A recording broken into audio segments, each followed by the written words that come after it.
موضوع الدرس التنبیہات والتحدیدات للمؤمنین، سورۃ الحدید، تفسیر ابن کثیر۔ الحمد للہ رب العالمین، والصلاة والسلام علی اشرف الانبیاء والسید المرسلین سیدنا محمد وعلى آلہ واصحابہ اجمعین۔ اللهم صل على سيدنا محمد وعلى آل سيدنا محمد كما صليت على إبراهيم وعلى آل إبراهيم في العالمين إنك حميد مجيد۔ أعوذ بالله من الشيطان الرجيم، بسم الله الرحمن الرحيم۔ ألم يأن للذين آمنوا أن تخشع قلوبهم لذكر الله وما نزل من الحق ولا يكونوا كالذين أوتوا الكتاب من قبل فطال عليهم الأمد فقست قلوبهم وكثير منهم فاسقون۔ اعلموا أن الله يحيي الأرض بعد موتها قد بينا لكم الآيات لعلكم تعقلون۔ اللہ تبارک و تعالی نے کلام مقدس کی ان آیات مبارکہ میں ارشاد فرمایا ہے کہ الم یأن للذین آمنوا، کیا ایمان والوں کے لیے وہ وقت نہیں آیا ہے کہ ان کے دل جو ہیں اللہ کے ذکر پہ جھک جائیں؟ اب بظاہر یہاں لفظ جو ہے الم یأن للذین آمنوا، تو یہ خطاب کس کو ہے؟ اس کو کہتے ہیں تخویفات۔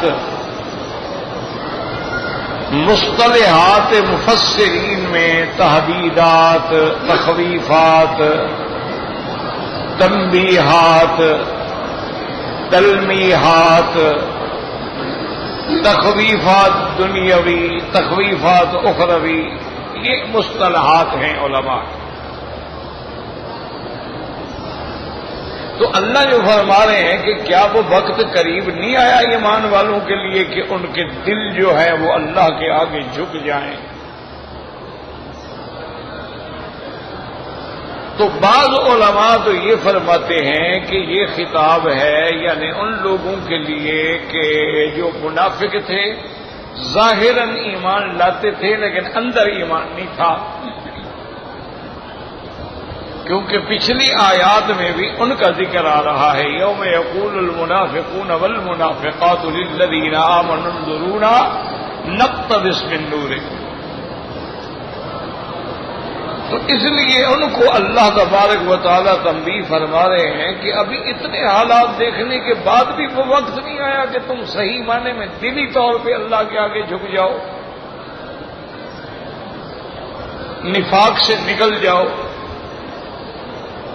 صحیح معنی میں ایمان لے آؤ۔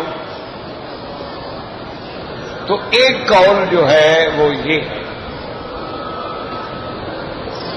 دوسرا قول جو ہے مفسرین کا اور جمہور کا یہی قول ہے جو میں عرض کر رہا ہوں۔ وہ فرماتے ہیں کہ نہیں، یہ خطاب ایمان والوں کو ہے۔ اس کی وجہ یہ ہے، کہتے ہیں کہ سیدنا ابی بکر رضی اللہ تعالی عنہ بیٹھے تھے، بنو تمیم قبیلے کے کچھ لوگ جو ہیں وہ حضرت ابو بکر صدیق کی خدمت میں حاضر ہوئے۔ اتفاق سے وہاں قرآن پاک کی تلاوت ہو رہی تھی، تو ان لوگوں نے جب اللہ کا قرآن سنا تو ففاضت اعینہم، ان کی آنکھیں جو ہیں وہ آنسوؤں سے برس پڑی۔ ففاضت دموعهم، وہ رونے لگ گئے. تو حضرت ابی بکر رضی اللہ تعالیٰ عنہ نے فرمایا کہ ہم بھی جب نئے نئے آئے تھے تو ہمارا بھی یہی حال تھا کہ قرآن سن کے دل پھٹ جاتے تھے، لیکن اب وہ بات نہیں ہے. تو اس لیے علماء فرماتی ہیں کہ اس کا خطاب جو ہے وہ ایمان والوں. اسی طرح بعض علماء مفسرین نے یہ بھی فرمایا کہ جب لوگ مدینہ منورہ میں آئے مکے والے،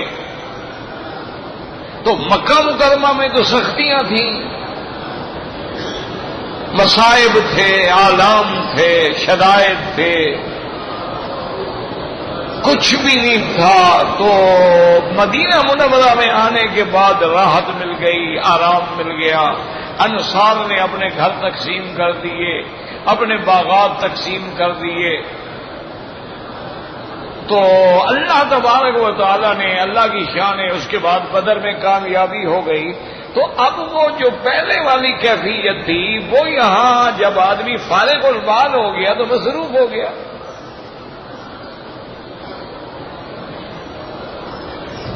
تو وہ پہلے والی جو کیفیت تھی وہ باقی نہیں رہی.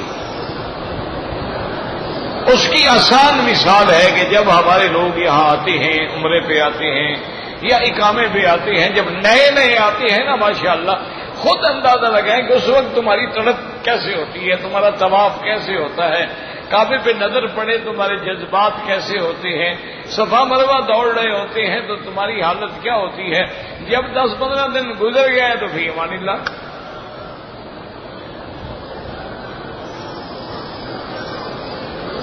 وہ کیفیت اور وہ خشیت جو ہے وہ باقی نہیں رہتی. اسی لیے بعض ائمہ کرام جیسے کہ امام ابو حنیفہ رحمۃ اللہ علیہ ہیں، وہ تو فرماتے ہیں کہ مکہ مکرمہ میں مستقل طور پر ٹھہرنا جائز ہی نہیں.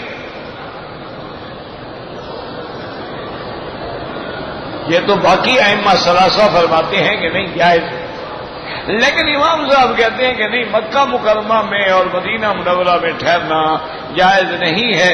وہ فرماتے ہیں یہ بہتر ہے کہ اپنے ملک میں رہ کے مکہ مدینے کو یاد کرو، بجائے اس کے کہ مکے مدینے میں رہ کے اپنے ملک کو یاد کرو.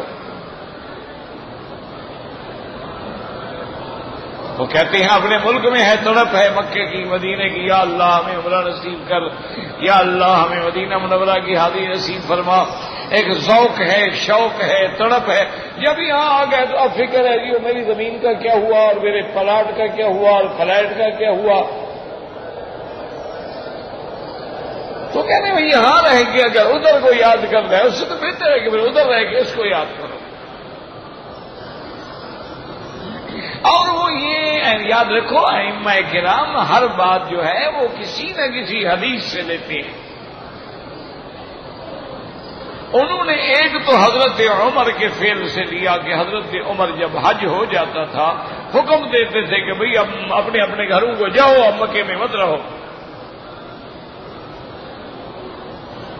اور دوسرا انہوں نے ایک حدیث مبارک ہے کہ حضور نے فرمایا اذا حضر العشاء والعشاء، کہ کھانا بھی آ گیا ہے اور عشاء کی نماز کا وقت بھی ہے، تو حضور نے فرمایا پہلے کھانا کھا لو. کیوں؟ وجہ کیا ہے کہ نماز میں خیال وہ کھانے کی طرف نہ کھڑا رہے نا کہ یار کھانا ٹھنڈا ہو گیا مزہ نہیں رہے گا، اور نماز تو کھانا بن گئی نا. تو اگر کھانا کھا کے نماز پڑھو گے تو پھر خیالات اللہ کی طرف. تو اس سے انہوں نے فرمایا کہ کھانے میں مشغول ہو کے نماز کو یاد رکھنا زیادہ ثواب ہے، نماز میں مشغول ہو کے کھانے کو یاد کرتا رہے.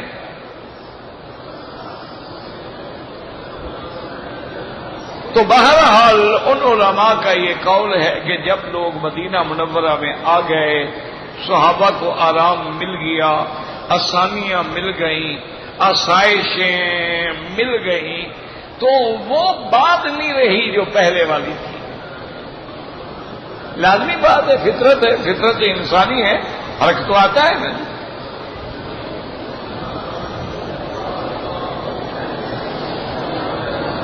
جب ہم لوگ الحمدللہ پڑھتے تھے، طالب تھے، تو دیہاتی مدرسے ہوتے تھے اور جناب وہاں ماشاءاللہ نہ لائٹ تھی، نہ بجلی تھی، نہ پنکھا تھا،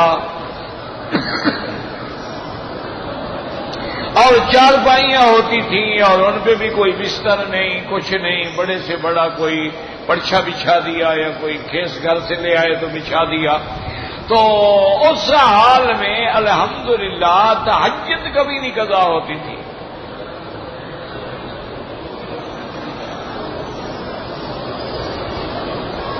اب ایک آدمی جو ہے میرے عزیز، میرے محترم، وہ رات کو 11 بجے تو کھانا تناول فرما رہے ہیں اور پھر فلم پہ بیٹھے ہیں اور پھر ڈش پہ بیٹھے ہیں، کیبل پہ بیٹھے ہیں، رات کے 2 بج گئے ہیں، وہ تہجد پڑھے گا؟ وہ تو فجر کی نماز بھی نہیں پڑھے گا. اس کی 8 بجے نوکری ہوتی ہے، وہ ٹھیک ہے 1 بجے 2 بجے بھی سوئے گا، 6 بجے اٹھے گا، پھر 7 بجے اٹھے گا، 5 گھنٹے نیند تک کیا جائے.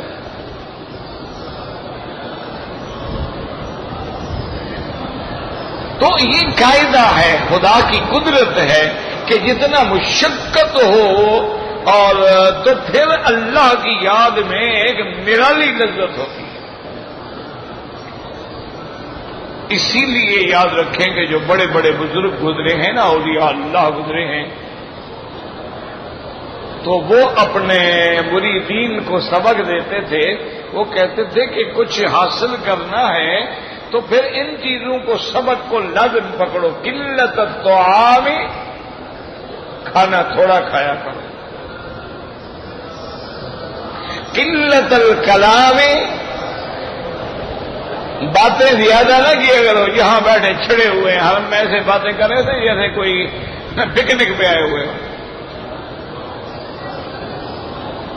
قلت الطعام، قلت الکلام، قلت المنام، نیند بھی تھوڑا کیا کرو، یہ نہیں بس سوتے ہی رہو. اور قلت الاختلاط مع الانام، لوگوں سے زیادہ خلط ملط بھی نہیں کیا کرو، علیحدہ رہا کرو. انہوں نے کہا جب یہ 4 چیزیں حاصل ہوتی ہیں تو پھر آدمی ولایت کی پہلی سیڑھی پہ قدم رکھتا ہے.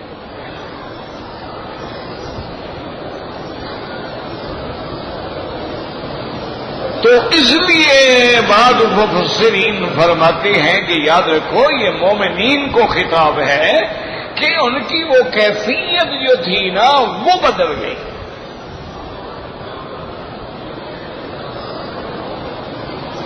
اس لیے اللہ نے فرمایا کہ الم یأن للذین آمنوا ان تخشع قلوبهم، یاد رکھو دل. اسی طرح لفظ جہاں جہاں بھی قد افلح المؤمنون الذین هم فی صلاتهم خاشعون.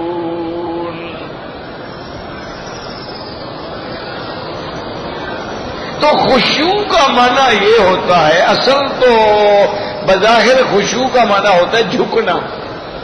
یاد رکھو جیسے خاشعۃ ابصارهم ترہقهم ذلہ. قیامت والے دن مجرمین مشرکین کی آنکھیں جھکی ہوئی ہوں گی. کیسے آنکھیں اٹھائیں؟ خاشعۃ، آنکھیں جھکی ہوئی.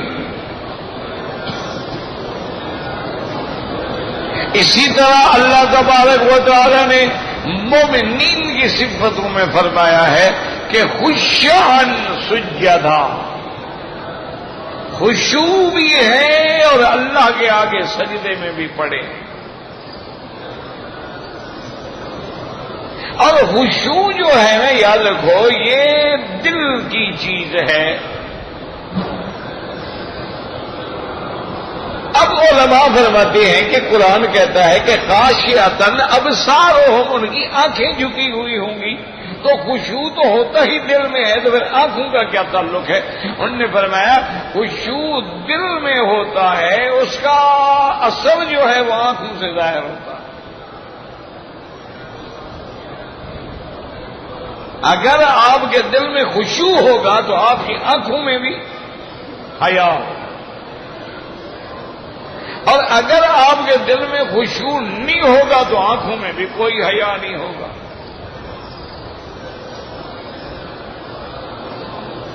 تو اس لیے یاد رکھیں کہ خشوع کی کیفیت تو دل میں پیدا ہوگی، لیکن اثر جو ہے اس کا وہ سارے بدن پہ آتا ہے۔ اسی لیے بعض صحابہ کرام جو ہیں ایک قرآن کی آیت سننے کے بعد ان پہ اتنا اثر ہوتا تھا، اتنا خشیت طاری ہوتی تھی کہ وہ صاحب فراش ہو جاتے، بیمار ہو جاتے۔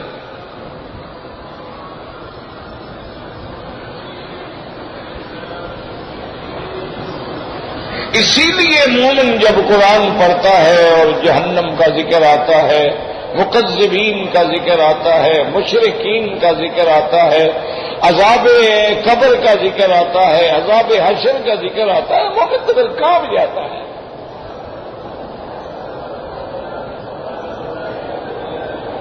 اور اگر کافر ہے، منافق ہے یا فاسق فاجر ہے، اس کو کوئی پرواہ بھی نہیں ہوتی۔ اسی لیے حدیث میں بھی ہے اور آثار میں بھی ہے کہ ایمان کی پہچان کیا ہے کہ اگر گناہ ایمان والے سے گناہ ہو جائے، چھوٹا گناہ بھی ہو جائے، وہ سمجھتا ہے میرے سر پہ پہاڑ گر گیا، میں اللہ کی نافرمانی کر بیٹھا۔ تو انہوں نے کہا جب گناہ کے بعد تم پر خوف طاری ہو جائے، ڈر طاری ہو جائے، سکل طاری ہو جائے، اب تم دوڑ رہے ہو کسی طرح گناہ میرا معاف ہو جائے، سمجھو علامت ایمان ہے۔ اور اگر گناہ کے بعد خیال ہو کہ مکھی بیٹھی تھی اڑا دی، فکر ہی کوئی نہیں، تو سمجھو ایمان سے اندر خالی ہو گیا۔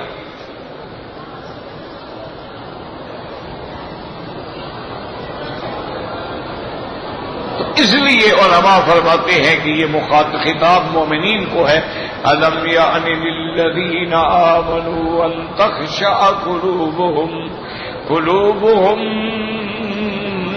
لِذِكْرِ اللَّهِ۔ یاد رکھو ذکر اللہ سے کیا مراد ہے؟ کیونکہ قرآن میں بہت جگہ آتا ہے، یہاں بھی ہے نا، یا أَلَمْ يَعْنِ لِلَّذِينَ آمَنُوا أَن تَخْشَعَ قُلُوبُهُمْ لِذِكْرِ اللَّهِ وَمَا نَزَلَ مِنَ الْحَقِّ۔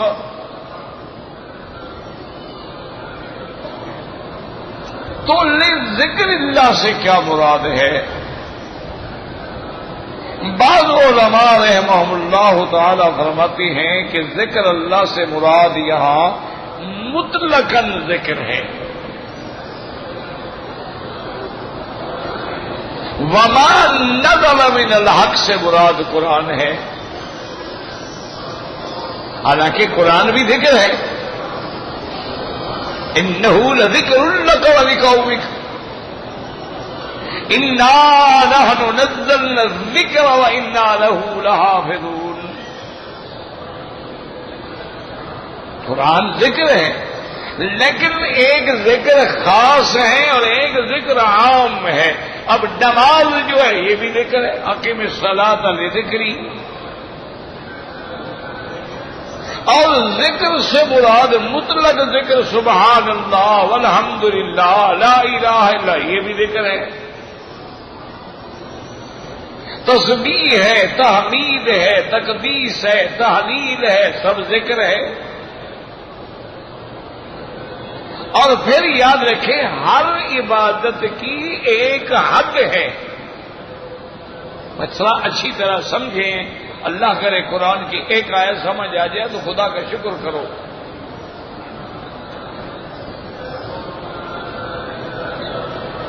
کہ ذکر جو ہے یاد رکھو، نمازیں ہیں بھی کتنا 24 گھنٹے میں 5 پڑھیں گے نا تو حد ہو گئی نا، محدود ہو گئی نا۔ رمضان کے روزے ہیں 29 یا 30، حج زندگی میں ایک ہے، زکوٰۃ سال میں ایک دفعہ دینی ہے، لیکن ایک ذکر ہے جس کی حد کوئی نہیں۔ اللہ فرماتے ہیں یا ایھا الذین آمنوا اذکروا اللہ ذکرا کثیرا، بہت میرا ذکر کرو۔ اسی طرح اللہ فرماتے ہیں حج پہ گئے فَإِذَا أَفَضْتُم مِّنْ عَرَفَاتٍ فَاذْكُرُوا اللَّهَ عِندَ الْمَشْعَرِ الْحَرَامِ، وہاں بھی حکم ہے ذکر۔ اللہ فرماتے ہیں فَاذْكُرُونِي أَذْكُرْكُمْ، تم میرا ذکر کرو میں تمہیں یاد کروں گا۔ کیا معنی؟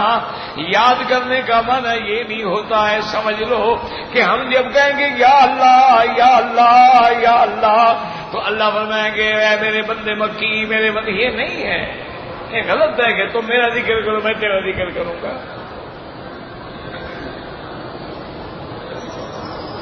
اللہ تبارک و تعالیٰ کا ذکر کرنے کا معنی یہ ہے میرے بندے جب تم میرا ذکر کرو گے میں تیری ساری بگڑی بنا دوں گا، میرے مسئلے حل کر دوں گا۔ جب بادشاہ کو کوئی اپنا ملازم یاد آ جائے تو سمجھو کام ہو گیا، بس بات تو اتنی تھی نا کہ یاد آ جاؤں۔ اسی لیے حضرت یوسف علیہ السلام نے جب قیدی رہا ہونے لگا تو اس کو جس کو خواب کی تعبیر تو کہا تھا نا کہ فَاذْكُرْنِي عِندَ رَبِّكَ، بھئی تم اپنے بادشاہ کے بعد میری بات تو کرنا، مجھے تو جیل میں ڈال کے بھول گئے، میرا کیا گناہ ہے؟ لیکن ایسے ہوتا ہے جناب، ہمیشہ بے گناہ سڑتے رہتے ہیں۔ گناہ گار تو پہلے پکڑے ہی نہیں جاتے، پکڑے جائیں تو جلدی نکل جاتے ہیں۔ وہ ایک مثال مشہور ہے نا کہ ایک نیا بادشاہ بنا تو اس نے کہا بھی جتنے قیدی ہیں نا ان سب کو پیش کرو۔ فرشتے بناؤ کتنے قیدی ہیں جو بغیر جرم کے اور ایسے چھوٹے چھوٹے معاملات میں پڑے ہوئے ہیں، تو وہ سارے قیدی پیش ہوئے، وہ فرشت پیش کرتے گئے، قیدی نے کہا رہا کر دو اس کو بھی رہا کر دو۔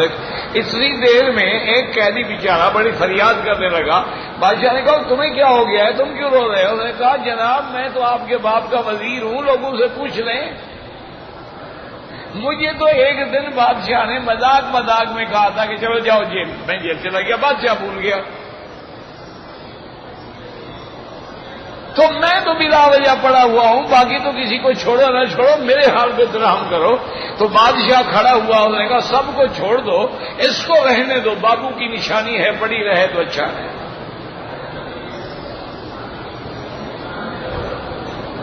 اب تو یہ حال ہے حضرت کہ جو بے گناہ ہیں وہ سڑ رہے ہیں۔ یہی وجہ ہے نا میرے عزیز تمہارے ملک میں امن نہ ہونے کی کہ گناہ گار پکڑا ہی نہیں جاتا، جن کو پکڑ کے دکھائے جاتے وہ بے گناہ ہو۔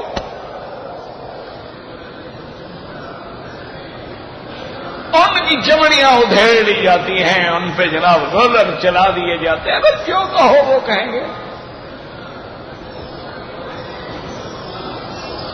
مجرم نہیں پکڑا جاتا، اگر صحیح معنوں میں مجرم پکڑا جائے اور اسی موقع پہ کھڑے کھڑے آپ عدالت لگائیں وہی کھڑے کھڑے سزا دیں، مجال ہے کوئی جرم ہو، لیکن وہ تو ان کی چھتری کے نیچے ہوتے ہیں، وہ کیسے پکڑے جائیں؟ وہ ایک دفعہ اخبار میں پڑھ رہا تھا، کسی کے گھر میں ڈکیتی لگی، مال شال لوٹ کے لے گئے، صبح کو وہ تھانے میں رپورٹ لکھوانے آئے تو تھانے دار نے کہا کہ بھئی آپ لوگوں کو کسی پہ شبہ ہے؟ اس نے کہا جناب شبہ کی کیا بات ہے، یہی تو تھے آپ کا عملہ جو بیٹھا ہوا یہی دے رہا تھا کہ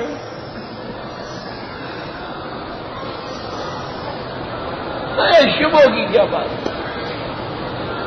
اچھا جو اوپر چاہیے۔ تو میرے کہنے کا مقصد یہ ہے، ذکر کا معنی یہ نہیں ہے کہ یاد کرو یاد کرو، وہ اللہ بھی نہیں، اللہ فرماتا تم مجھے اکیلا یاد کرو گے میں بھی اکیلے یاد کروں گا۔ اذا ذکرتنی فی ملأ، جب تم مجھے جماعت میں یاد کرو گے، ذکرتک فی ملأ خیر من ملئک، میں اس جماعت میں تیرا ذکر کروں گا جو تیری جماعت سے بہتر ہے۔ اسی لیے علماء کہتے ہیں جو جماعت کے ساتھ ذکر ہوتا ہے اس کی فضیلت ہی اور ہے۔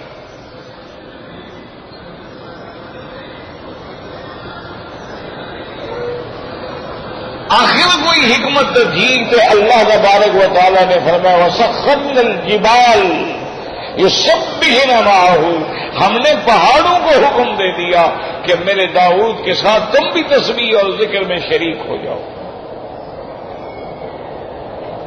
پرندوں کو حکم دے دیا کہ تم بھی ذکر میں شریک ہو۔ وہ تو پیغمبر ہے، اکیلا ذکر کر لیتے، معلوم ہوا اس کی وجہ یہ ہے کہ نور جتنی اکٹھا ہوگا تو اس کا فائدہ زیادہ ہوگا۔ تو ہر مومن کے دل میں نور ایمان ہے، اور جتنے مومن اکٹھے ہوں گے اور روشنی بڑھے گی۔ تو اس لیے حکم ہے کہ ذکر کرو۔ اور میرے آقا نے رحمت دو عالم صلی اللہ علیہ وسلم نے فرمایا لسانک رطب بذکر اللہ، فرمایا تیری زبان ہر وقت اللہ کے ذکر سے تر و تازہ رہنی چاہیے، ہر وقت تیری زبان پہ ذکر ہونا چاہیے۔ اور حضور پاک نے فرمایا اتنا ذکر کرو، اتنا ذکر کرو حتیٰ یقال لک انہ مجنون، حتیٰ کہ لوگ کہیں دیکھو یہ دیوانہ ہو گیا ہے، دیوانہ ہے۔ اس لیے ہر وقت ذکر کرو، جب تک ذکر ہے تو یہ دنیا قائم ہے، اور جس دن اللہ کا ذکر ختم ہو جائے گا حتیٰ لا تقوم الساعة حتیٰ لم يقل فی الارض اللہ اللہ، جب تک قیامت نہیں قائم ہوگی اگر دنیا میں اللہ اللہ ہو رہی ہے۔ جس دن یہ اللہ کا ذکر ختم ہو گیا اسی دن قیامت قائم ہو جائے گی۔ تو ذکر جو ہے ایسی چیز ہے، اور پھر ذکر کے لیے کوئی شرائط بھی نہیں ہے۔ الذین یذکرون اللہ قیاما وقعودا وعلی جنوبہم ویتفکرون فی خلق السماوات والارض، اللہ نے فرمایا میرے بندے تو کھڑے ہیں تو میرا ذکر ہے، اور رکوع میں ہیں تو میرا ذکر ہے، سجود میں ہیں تو میرا ذکر ہے، اور لیٹے ہوئے ہیں تو میرا ذکر ہے، اور اگر سیدھے لیٹے ہیں تو پھر میری مصنوعات میں فکر کر رہے ہیں۔ یتفکرون فی خلق السماوات والارض ربنا ما خلقت هذا باطلا، یاد رکھو اس لیے علماء نے لکھا ہے النوم علی الیمین، دائیں ہاتھ پہ لیٹنا یہ سنت الانبیاء والمرسلین ہے، اور بائیں ہاتھ پہ لیٹنا جو ہے یہ عادت الغافلین ہے، اور جو سیدھا لیٹنا جو ہے یہ عادت المتفکرین ہے، اور اوندا لیٹنا جو ہے یہ عادت الفاسقین ہے۔ دائیں لیٹنے سے سنت یہ ہے کہ یہ ہاتھ دائیں رخسار کے نیچے ہو اور رخ کعبہ شریف کی طرف ہو جب آپ سونے لگے۔ ہاں بعد میں 5-10 منٹ کے بعد بدل گیا کوئی بات نہیں، لیکن ابتدا سنت کے مطابق کریں۔ وجہ علماء نے لکھی ہے کہ جب آدمی دائیں سوتا ہے نا تو دل لٹک جاتا ہے، تو اس میں زیادہ غفلت نہیں پیدا ہوتی۔ جب آپ بائیں لیٹیں گے تو اس کو آرام مل جاتا ہے، پھر آدمی غفلت کی نیند سو جاتا ہے۔ ہر چیز میں حکمتیں ہیں ایسے تو، اس لیے علماء فرماتی ہیں کہ یہاں ذکر سے مراد جو ہے مطلق ذکر ہے، وما نزل من الحق سے مراد جو ہے اللہ کا قرآن ہے، اور یاد رکھو قرآن بھی ذکر ہے، اور افضل الذکر لا الہ الا اللہ محمد الرسول اللہ، اللہ کا یاد رکھنا بھی ذکر ہے۔ تم نے گناہ کا خیال کیا پھر فوراً اللہ کی یاد آ گئی، یہ بھی ذکر ہے۔ اس لیے حکم ہے کہ ہر حال میں میرا ذکر کرو۔ اور اللہ بعض علماء فرماتی ہیں کہ اصل میں یہ علاج ہے ان تخشع قلوبہم لذکر اللہ، کہ اللہ کے ذکر کے لیے کیا ان کے دل نہیں جھکتے ہیں؟ تو معلوم ہوا دل کا جھکنا کب حاصل ہوگا؟ جب زبان پہ اللہ کا ذکر آئے گا۔ قرآن کو سمجھو خدا کے لیے کہ اللہ نے پہلے فرمایا تخشع قلوبہم، آگے ذکر اللہ ہے۔ اسی لیے بزرگ کہتے ہیں نا لا الہ الا اللہ کی ضرب مت لگاؤ، کیوں؟ ذکر کرو گے تو دل ٹھیک ہوگا نا۔ دل کی اصلاح ڈنڈے سے تو نہیں ہوتی نا، وہ تو ذکر سے ہوتی ہے۔ اس لیے فرمایا الم یعن للذین آمنوا ان تخشع قلوبہم لذکر اللہ وما نزل من الحق، اور آگے پھر اللہ مثال دے کے ڈراتے ہیں وَلَا يَكُونُوا كَالَّذِينَ أُوتُوا الْكِتَابَ مِن قَبْلُ، ان لوگوں کی طرح نہ بن جاؤ جو تم سے پہلے جن کو کتاب دی گئی، یعنی یہودی نصرانی جن کو کتابیں ملی لیکن فَطَالَ عَلَيْهِمُ الْأَمَدُ فَقَسَتْ قُلُوبُهُمْ، ان کی اور پیغمبروں کے درمیان میں جب مدت زیادہ ہو گئی اور مدت طویل ہو گئی تو اب وہ سب کچھ بھول گئے اور دل جو تھے ان کے سخت ہو گئے۔ طال علیہم الامد کا کیا معنی یاد رکھو، حضرت موسیٰ علیہ السلام اور میرے مدنی محبوب صلی اللہ علیہ وسلم کے درمیان 1200 سال کا فرق ہے، حضرت عیسیٰ علیہ السلام اور میرے محبوب کے درمیان میں 600 سال کا فرق ہے۔ تو جب صدیاں بیت گئیں تو لوگوں کو کتابیں بھی بھول گئیں، انبیاء کی تعلیمات بھی بھول گئیں اور دل بھی سخت ہو گئے، اور جب دل سخت ہو جاتے ہیں اور دلوں پہ زنگ لگ جاتا ہے اور دلوں پہ گناہوں کی میل جم جاتی ہے تو پھر دل کیسے خشوع پیدا ہے؟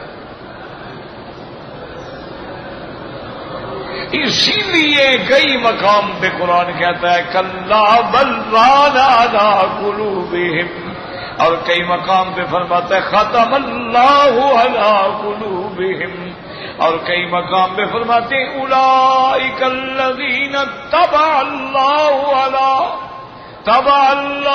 علی قلوبہم، اور میرے محبوب نے فرمایا اذا اذنب العبد، جب بندہ کوئی گناہ کرتا ہے نکت نکتۃ سودا، اس کے دل میں ایک سیاہ نقطہ لگ جاتا ہے، جب دوسرا گناہ کرتا ہے تو دوسرا نقطہ لگ جاتا ہے، حتی اسود قلب، دل سیاہ ہو جاتا ہے، پھر گناہ نظر ہی نہیں آتا۔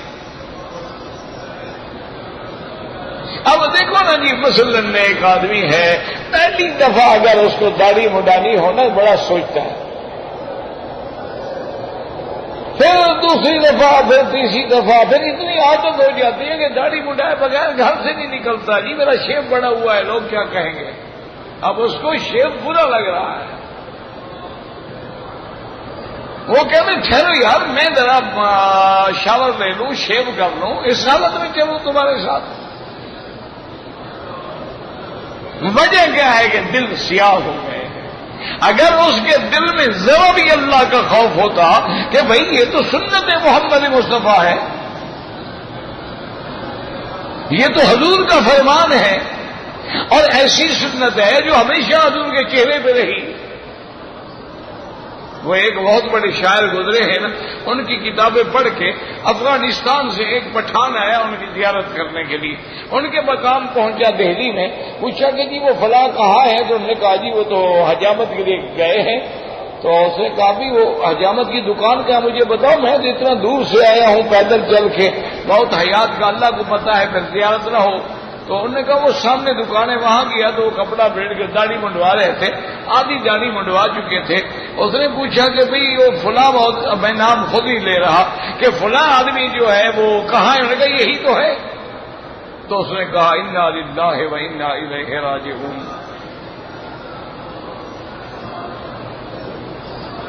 اس نے دیکھا پٹھان کی طرف، اس نے کہا کیا بات ہے، کیوں ان پر؟ انہوں نے کہا انا للہ پڑھوں کیا کروں؟ اتنی تم نے دین کی کتابیں لکھی ہیں، اتنی تم نے اسلام پہ کتابیں لکھی ہیں، میں کتابیں پڑھ پڑھ کے تیرا موت کے ہو کے وہاں سے پیدل چل کے یہاں آیا ہوں، کبھی سواری نہیں ملی کبھی نہیں ملی، اور اگر تم جو ہے ریش میں تراشی تم داڑھی منڈوا رہے ہو یار.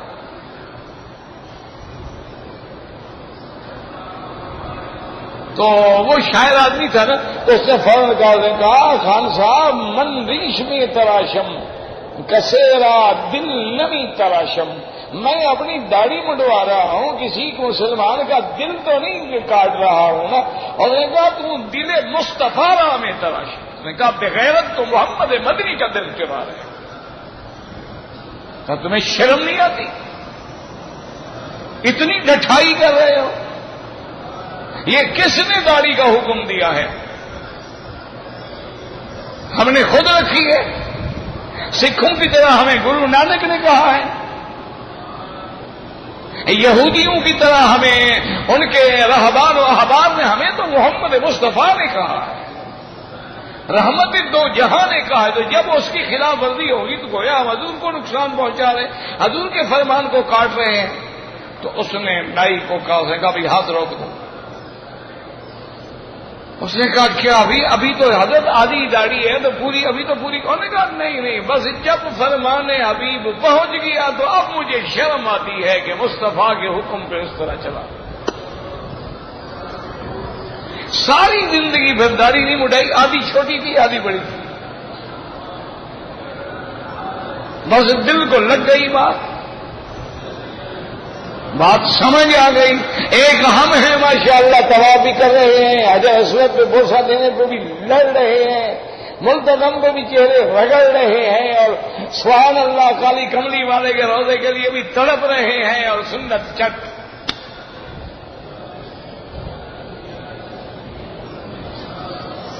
پھر کیا ضرورت ہے ڈرامہ کرنے کی یار؟ کس کو دھوکہ دینے آتے ہو؟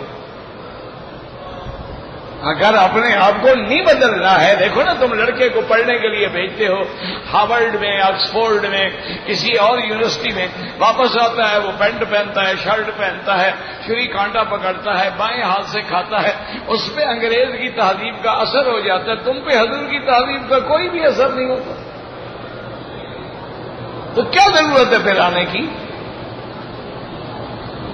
زمین بدلا زمین بدلی، مکان بدلا مکین بدلی، مکان بدلا، نہ تو بدلا نہ میں بدلا. تو پھر بدلا تو کیا بدلا؟ چھوڑ دیں پھر ڈرامے شرامے کرنے. عمرہ کرنا ہے اور حضور کے روضے پہ جانا ہے تو پھر شرم سے جانا ہوگا. تخشع قلوبہم، دل میں تیرے خوف ہو، تیرے دل میں خشیت ہو. کتنے اولیاء اللہ ہیں جو مہینوں تک یعنی کانپتے رہتے تھے کہ ہم مدینے کیسے جائیں. ایسے بادشاہ بھی گزرے ہیں. مراد گزرا ہے جس نے مدینہ بنایا تھا، اس نے کہا جب میں ٹرین سے اتروں تو میرے ہاتھ میں پیچھے زنجیر ڈال دو اور پاؤں میں جولان ڈال دو اور گلے کے اندر رسی ڈال کے مجھے کھینچ کے لے جاؤ، میں مجرم ہوں محمد مصطفیٰ. میں نے حضور کی سنت پہ عمل نہیں کیا.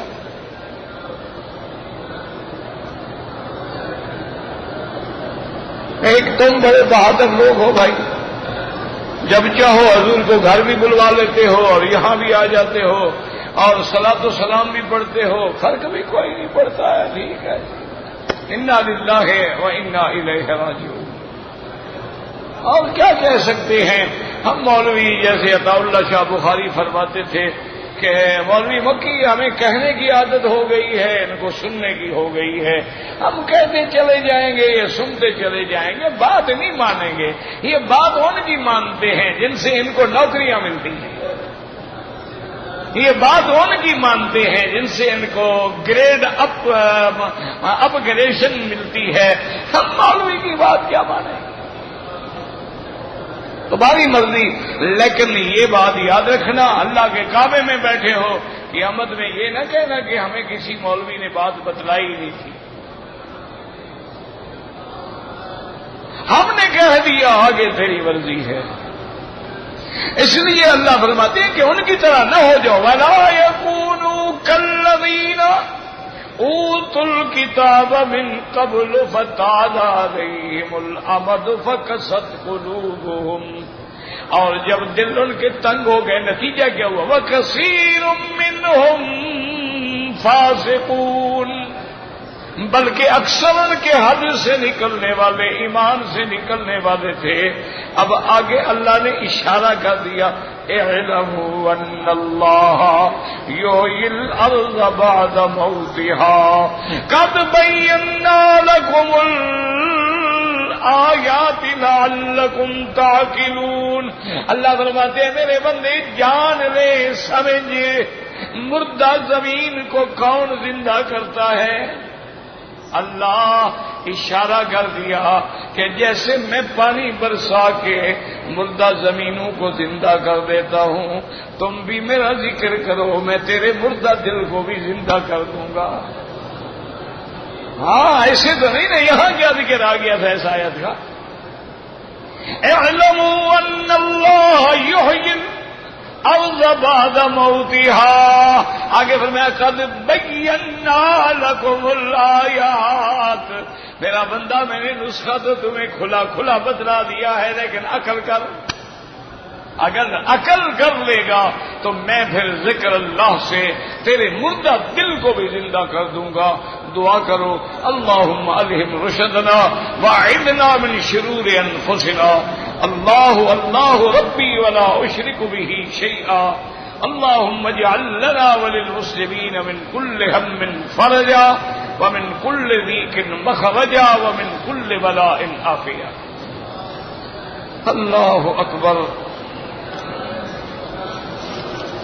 یہ ہم الحمدللہ آپ سے کچھ نہیں مانگتے، کبھی کبھی یاد آؤں دعا کر دیا کرو بس۔ یہ اللہ کا کرم ہے، اللہ کام لے رہے ہیں، ورنہ مجھے پتا ہے اپنی تکلیفوں کا، لیکن دعا کرو گے تو گاڑی چلتی رہے گی انشاءاللہ۔ کچھ نہیں مانگتے ہیں، لا اسألکم علیہ اجرا، ہم کچھ الحمدللہ نہیں مانگتے، نہ حلوے نہ دعوتیں، نہ صرف دعا، اور وہ بھی جب یاد آ جائے، وہ بھی پابندی نہیں ہے کہ تم ہر وقت کرو۔ آج میرے عزیز ہیں، قریبی رشتہ دار ہیں، پروفیسر ہیں رفیق درانی، ان کی اہلیہ فوت ہو گئی، دعا کریں اللہ مغفرت فرمائے۔ اللہم اغفرها وارحمها وارفع درجتها انک یا ارحم الراحمین۔ میرے ابا جان کی حالت بہت خراب ہے، ہو سکتا ہے یہ آخری اللہ مغفرت فرمائے اور خاتمہ ایمان پہ ہو۔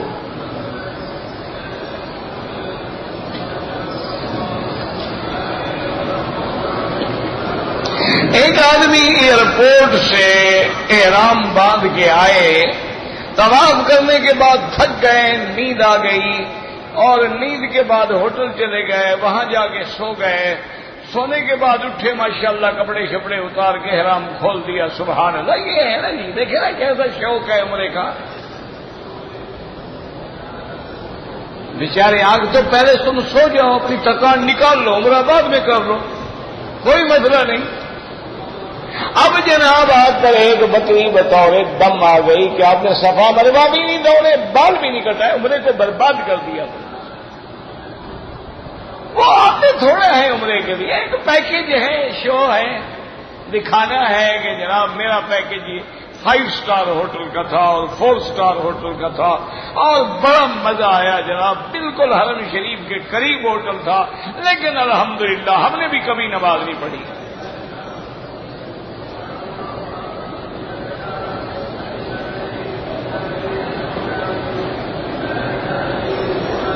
کہتے جی کہ میں نے احرام کے لیے 2 رکعت پڑھے، سر پہ ٹوپی تھی، میں نے پھر نیت کی، لبیک پڑھا، ٹوپی اتارنا بھول گیا، مسجد سے نکل کے یاد آیا اتار دیا، کوئی بات نہیں، کچھ بھی نہیں۔ دم کا گوشت جو ہے حدود حرم میں تقسیم ہوگا، اب وہ غریب اگر کسی کو دے دیں، ان کی مرضی، جس کو چاہیں دے دیں۔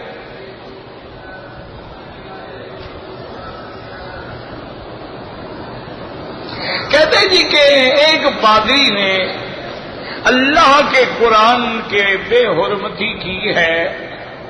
میرا بھائی ایک بات یاد رکھو، تمہیں دشمنوں سے احترام قرآن کی توقع کب تھی؟ وہ تو اس حد تک پہنچ گئے ہیں کہ حمام کے دروازے پہ جو فٹ میٹ ڈالتے ہیں ان پہ قرآن کی آیتیں لکھی ہوئی ہیں تاکہ پاؤں اس پہ آئے. وہ تو انتہا کر چکے ہیں، کر رہے ہیں. تمہارے ایمان کو جھنجھوڑا جاتا ہے. تمہیں کچھ ہوا ہے؟ کچھ بھی. کتنے لوگ ہو جنہوں نے کھانا چھوڑ دیا ہے غم میں؟ بس انا للہ و انا الیہ راجعون، اور کچھ بھی نہیں. کیا کر سکتے ہو؟ پانی ان کا پیتے ہو، روٹی ان کی کھاتی ہو، تو پھر گلہ کس بات کا ہے؟ نہ ایمان سے کہیں یہ جتنا ہم مپسی پی رہے ہیں، کوکا کولا پی رہے ہیں، مرنڈا پی رہے ہیں، 7 اپ پی رہے ہیں، کہاں کے بیوریج ہیں؟ یہودیوں کے تو ہے یہ جتنے میکڈونلڈ کے برگر کھا رہے ہو، یہ KFC کی برگیاں کھا رہے ہو، کنٹیکی کھا رہے ہو، یہ کہاں سے آتی ہے؟ یہ جتنا تم چیز استعمال کرتے ہو، یہ جتنا تمہارے ڈیری چیزیں ہیں، مکھن ہے، فلان ہے، کہاں کے ہیں یہ؟ چھوڑو ان باتوں کو. بس اللہ اپنے قرآن کی حفاظت کرے گا. ایسے گستاخ انشاءاللہ خود برباد ہو جائیں گے، مٹ جائیں گے. قرآن کی عزت میں کوئی حرف نہیں آ سکتا ہے. حضور کے زمانے میں قرآن کی مخالفت ہوئی، 1400 سال میں قرآن مٹ گیا. ایک زبر دیر کا بھی فرق نہیں آ سکا ہے. باقی مجرد باتیں کرنا جیسے بے حرمتی کی ہے، وہ جی بہت برا کیا ہے، باتیں ہیں. اپنے اندر ایسی طاقت پیدا کرو کہ کوئی اللہ کی کتاب کو برا کر نہ سکے، چھیڑ نہ سکے. اور اگر نہیں ہے تو ہے جرم ضعیفی کی سزا، مرگ مفاجات. بس گھر میں بیٹھ کے آنسو بہاتے رہو اگر ایمان ہے.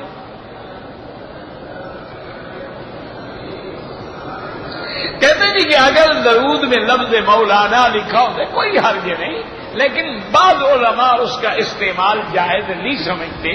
اس لیے اگر احتیاط اسی میں ہے کہ نہ کیا جائے. اب دیکھیں نا، علماء کہتے ہیں کہ اللہم صلی علی محمد وعلی آل محمد، نماز کے درود میں کوئی لفظ سیدنا کا بھی نہ بڑھاؤ، کیونکہ حضور پاک نے جو نماز میں سکھلایا ہے اس سے ایک لفظ نہ ادھر ہو نہ ادھر ہو. اسی لیے جتنے درود صحابہ نے پڑھے ہیں، جتنے درود پاک تابعین نے لکھے ہیں، ان میں یہ لفظ نہیں ہوتا. لیکن اگر کوئی استعمال کرے ناجائز بھی نہیں ہے. میں نے پہلے بھی بتایا تھا کہ یہ لفظ کئی معنوں میں استعمال ہوتا ہے. بمانے ولی بھی ہے، بمانے ناصر بھی ہے، بمانے ابن عم بھی ہے، بمانے سردار بھی ہے، بمانے غلام بھی ہے. مولا القوم منہم.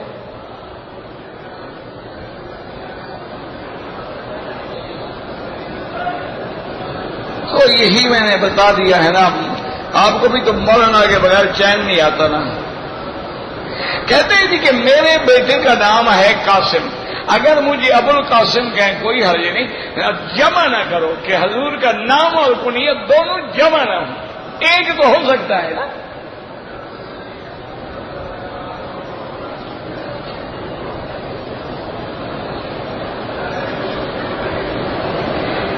عصر کا وقت جو ہے امام ابو حنیفہ رحمۃ اللہ علیہ کے نزدیک جب سایہ 2 مثل ہو جائے پھر شروع ہوتا ہے. اگر کسی نے اذان دے دی وقت سے پہلے کوئی حرج نہیں. اذان تو اعلام ہے نا، خبردار کرنا ہے لوگوں کو.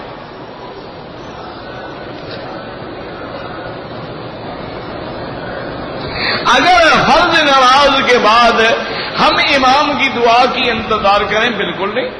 ہر آدمی اپنی اپنی دعا مانگے. اللہم انت السلام کا سلام تبارک یا ذا الجلال والاکرام.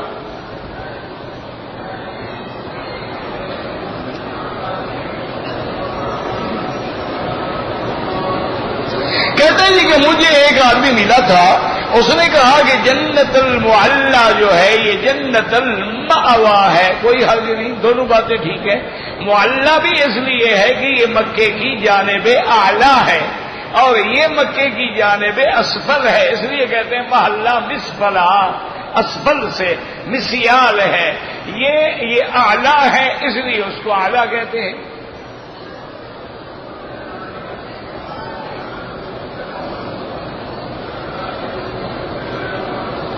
میں نے احرام کی حالت میں سر پہ کپڑا ڈالا، کسی نے بتایا تو اتار لیا، کچھ بھی نہیں ہوتا۔ مسجد کی محراب ضروری ہے؟ کوئی ضروری نہیں۔ یہ تو محراب اس لیے بنائی گئی تھی کہ جب سیدنا امیر المؤمنین حضرت عمر پہ حملہ ہوا، وہی تو وجہ تھی نا کہ آپ سب میں ملے ہوئے تھے، پتہ نہیں لگا قاتل کا، تو اس لیے احتیاط کی گئی کہ تھوڑا محراب آگے ہو تاکہ امام اور مقتدی کا فرق تو معلوم ہو سکے اور حفاظت ہو سکے۔ نہ بنائے کوئی ضروری نہیں۔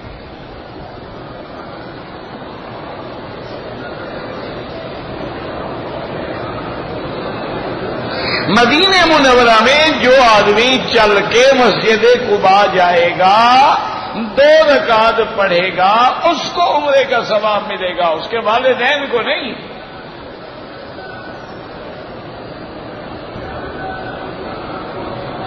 ایک آدمی نے باب فہد سے طواف شروع کیا اور وہاں جا کے ختم کیا، وہ طواف ہی نہیں ہوا۔ طواف کعبہ شریف کا ہے، باقی حرم کا نہیں ہے۔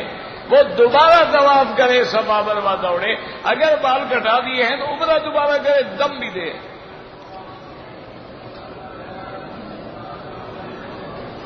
کہتے جی کہ ہم پاکستان سے آئے ہیں، عمرہ کیا ہے، سر منڈوایا نہیں ہے، بال کٹوائے ہیں۔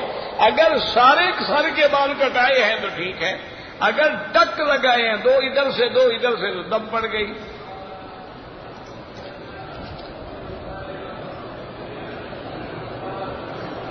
اگر صفا مروا میں جائیں تو صفا پہ کھڑے ہو کے دعا، بالکل دعا مانگیں، دعا قبول ہوتی ہے۔ مروا جو ہے وہ بھی مقام دعا ہے، اور حضور پاک نے فرمایا ہے لا الہ الا اللہ وحدہ صدق وعدہ نصر عبدہ اعز جندہ ہزم الاحزاب وحدہ لا شیء قبلہ ولا شیء بعدہ لا الہ الا اللہ۔ تو یہ تو مقام ہے، مستجاب دعائیں منظور ہوتی ہیں۔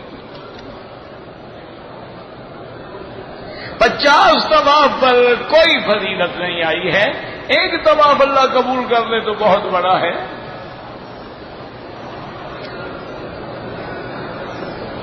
آپ کا ایک طالب تھا عبد اللطیف، فوت ہو گیا، اللہ مغفرت فرمائے۔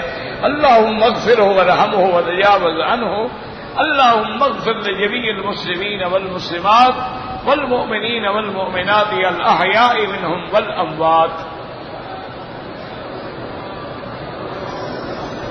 حضور صلی اللہ علیہ وسلم نے، یاد رکھیں کہ آپ نے حج فرض ہونے کے بعد ایک حج کیا ہے، وہی آپ کا حجۃ الوداع ہے، یعنی آخری حج ہے، اور اس کے بعد ربیع الاول میں آپ کی وفات مبارک ہے۔ حضور صلی اللہ علیہ وسلم نے عمرے البتہ 4 کیے ہیں۔ ایک دفعہ حضور پاک نے احرام باندھا مدینہ منورہ سے عمرے کا، لیکن کافروں نے روک دیا آپ کو مقام حدیبیہ پر، پھر وہی احرام کھول کے حضور واپس تشریف لے گئے، پھر مدینہ منورہ سے احرام باندھ کے عمرۃ القضاء کیا، عمرہ بھی قضا کیا اور وہاں دم احصار دے دیا۔ اسی طرح ایک دفعہ حضور صلی اللہ علیہ وسلم جب حج میں آ رہے تھے تو عمرہ ساتھ تھا، کیونکہ آپ کا حج قران تھا، تو آپ نے لبیک بعمرۃ وحجۃ دونوں کی نیت اکٹھے کی تھی۔ اور ایک دفعہ حضور صلی اللہ علیہ وسلم غزوہ حنین کے موقع پر مقام جعرانہ ہے، طائف کے راستے میں ایک جگہ ہے جس کو جعرانہ کہتے ہیں، وہاں آپ نے کئی دن قیام فرمایا تھا، تو آپ جعرانہ سے بھی احرام باندھ کے عمرہ کرنے کے لیے تشریف لے آئے۔ تو یہ مقامات ہیں، آپ کو جہاں اللہ نصیب فرمائے مدینے سے ملے تو میقات ہے، طائف چلے جائیں تو میقات ہے، الرابق چلے جائیں تو راستے میں جحفہ میقات ہے۔ تو آپ کے لیے بھی اگر یہاں رہ کے مسجد عائشہ سے کریں، جیرانہ سے کریں، عرفات سے کریں، حد حرم کے باہر جہاں سے کریں، آپ کی مرضی ہے، یہ نفلی عبادت ہے۔ لیکن افضل یہ ہے کہ جتنا دن مکہ مکرمہ میں رہنا ہو طواف زیادہ کریں، کیونکہ طواف کی زیادتی جو ہے وہ افضل ہے اس عمرے سے بھی، یعنی جتنا وقت آپ عمرے میں لگاتے ہیں اتنا طواف میں لگائیں تو افضل۔ ربنا تقبل منا انك انت السميع العليم وتب علينا انك انت التواب الرحيم۔